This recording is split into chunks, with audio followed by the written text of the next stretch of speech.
Russia ने Ukraine के ऊपर फुल स्केल अटैक कर दिया है। Hi friends, this is Soumi and you are watching Soumi's tech tip. आज का जो न्यूज़ होने वाला है वो मैंने पहले ही बोला था, प्रिडिक्ट किया था और बिल्कुल एग्जैक्टली वैसा ही हुआ है। रशिया और यूक्रेन में वर्ल्ड वॉर जैसा हालत हो गया है और अभी मतलब मैं करेंटली शूट कर रही हूँ 24 फरवरी 2022 को घमासान युद्ध होने वाला है। रशिया ने यूक्रेन के ऊपर फुल स्केल अटैक कर दिया है। रशिया ने यूक्रेन बॉर्डर्स के पास अपने 1.5 लाख ट्रूप्स तैनात कर दिए हैं with tanks and armoured vehicles वहां पे पहुंच गए हैं। एंड अभी यूक्रेन की हालत बहुत ही ज़्यादा खराब है। अभी वहाँ के लोग दहशत में हैं, अपने घरों में बंद हैं।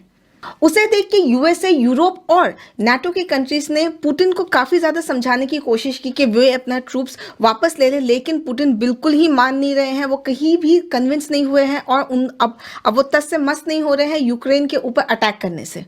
पुतिन अभी किसी भी बात की केयर नहीं करते। ये पूरी कहानी जानने से पहले ये जान लीजिए कि यूक्रेन का जो डोंबास रीजन है, एक बार आप मैप में देख लीजिए। यूक्रेन का जो डोंबास रीजन है ये 2 पार्ट्स में है। ये जो रीजन है बहुत ज्यादा रशियन पोलराइज्ड हो गया है, मतलब प्रो रशिया हो गया है। पुतिन ने कुछ दिनों पहले ही इन दोनों स्टेट्स को इंडिपेंडेंट डिक्लेयर कर दिया था, लेकिन ग्लोबली इसको एक्सेप्ट नहीं किया गया था। ऐसा इसलिए क्योंकि पुतिन चाह रहा था कि वो वहां पे अपने ट्रूप्स को भेज सके और उसने वही किया। अभी पुतिन बोल रहा है कि वो पीस कीपिंग के लिए है। इसका साफ मतलब ये है कि यूक्रेन के ये दोनों पार्ट्स रशिया ने हथियार लिए हैं। 2014 में ठीक सेम टैक्टिस से रशिया ने क्रीमिया को ले लिया था और इस साल बाय द टाइम 2022 यहाँ पे डॉनबस भी उनके हाथ से चला गया है। ये सिनेरियो देख के लगता है कि पुतिन धीरे धीरे पीस बाय पीस पूरे यूक्रेन को ही निगल जाएंगे।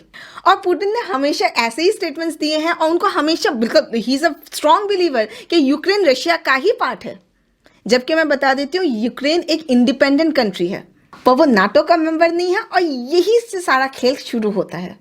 यूक्रेन सोच रहा था कि जब तक उसके पास नाटो कंट्रीज का सपोर्ट है, यूएसए का सपोर्ट है, तब तक वो सेफ रहेगा। पर मैं आपको बता देती हूँ नाटो की कुछ ही कंट्रीज यूक्रेन को सपोर्ट कर रहे हैं, लेकिन जो मेजर कंट्री ऑर्गेनाइज्ड वे में यूक्रेन को सपोर्ट नहीं कर रहे। इसी वजह से अभी जो यूक्रेन की हालत है बहुत ही दूभर है। अभी यूक्रेन बहुत ही हेल्पलेस हालत में है। मैंने पहले भी वीडियोस में बताया था कि मैंने वहां पे पॉइंट आउट किया था कि यूएसए के ऊपर आप ब्लाइंडली ट्रस्ट मत करो, और बिल्कुल वही हुआ। यूएसए ने यहाँ पे यूक्रेन को सपोर्ट नहीं किया है।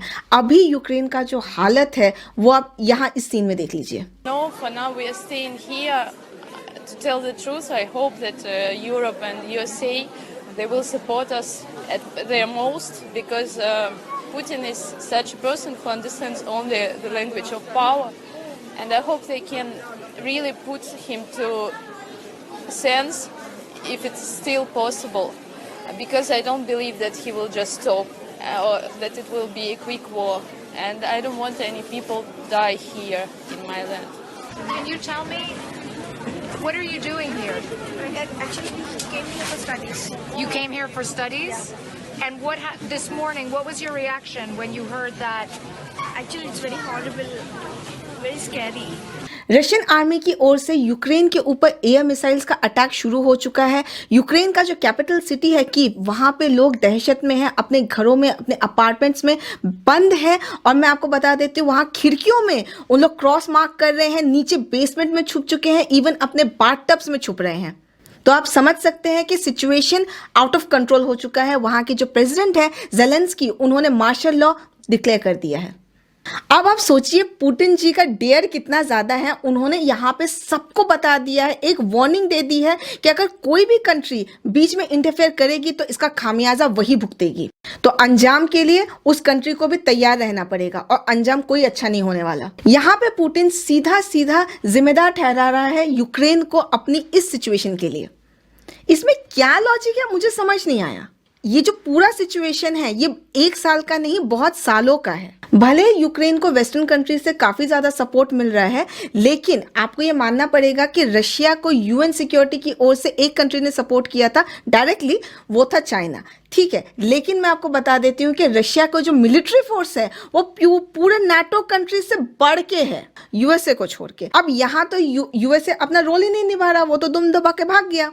तो तो यूएसए इस पचड़े में पड़ेगा ही नहीं। नाटो के कंट्रीज हमेशा अपना ताव इसलिए दिखाते हैं क्योंकि यूएसए हमेशा बैक सपोर्ट में रहता है। अब यूएसए क्या किया है, इस साल से उसने अपने ट्रूप्स अफगानिस्तान से वो लाया है क्योंकि बहुत सालों से उनको बहुत ज़्यादा मिलिट्री लॉस हुआ है और पैसे का भी बहुत ज़्यादा लॉस हुआ है। तो यूएसए अभी रिकवरी स्टेट पे है, पूरे तरीके से रिकवर तक नहीं हुआ है और पैंडेमिक की मार भी झेल रहा है। जैसे आपको पता होगा कि यूएसए में पर डे लाखों मिलियंस में केसेस जा रहे हैं। टू बी ऑनेस्ट, यूएसए अभी यूक्रेन को हेल्प करने की पोजीशन में नहीं है।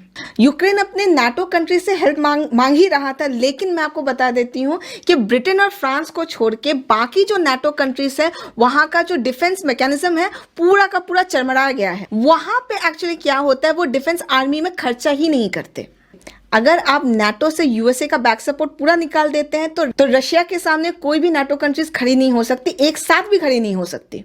तो पुतिन का पलड़ा यहाँ पे साफ साफ तरीके से भारी है और उनको ये पता था। ये जो पूरा दमखम लेके वो आ रहे हैं जंग लड़ने के लिए, यहाँ पे पुतिन का प्लानिंग अभी से ही नहीं था, बहुत महीनों सालों से वो ये कर रहे थे। देखिए, इसके दो चीजें हो सकती हैं, या तो रशिया पूरी तरीके से कंगाल हो जाएगा या तो यूक्रेन पे रशिया का कब्जा हो जाएगा।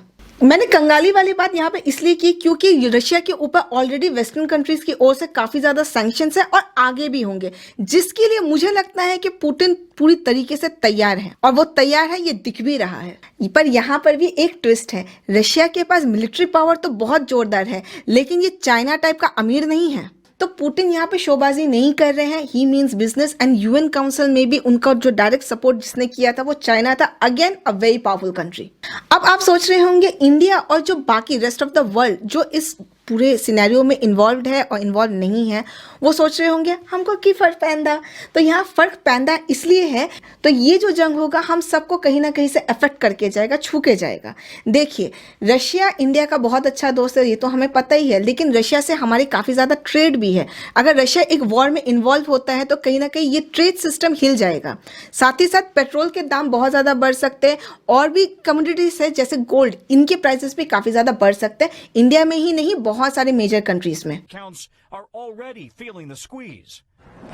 And even more pain at the pump. Russia is the second largest exporter of oil and gas. Today, oil pushed $100 a barrel on the global markets. For every $10 increase, gas prices also rise by 20 cents. ये chain reaction धीरे धीरे बहुत सारे countries को अपने grip में ले आएगी। इंडिया का क्या स्टैंड है, आप लोग यही सोच रहे होंगे कि इंडिया क्या कर रहा है। अभी तक इंडिया ने बिल्कुल डिप्लोमेटिक अप्रोच लिया है, एक भी स्टेटमेंट रशिया के अगेंस्ट में इंडिया ने नहीं बोला है। पर इंडियंस और इंडिया चाहती है कि पीस कायम हो जाए, हम पीस एंड हार्मनी पे ही फोकस करेंगे।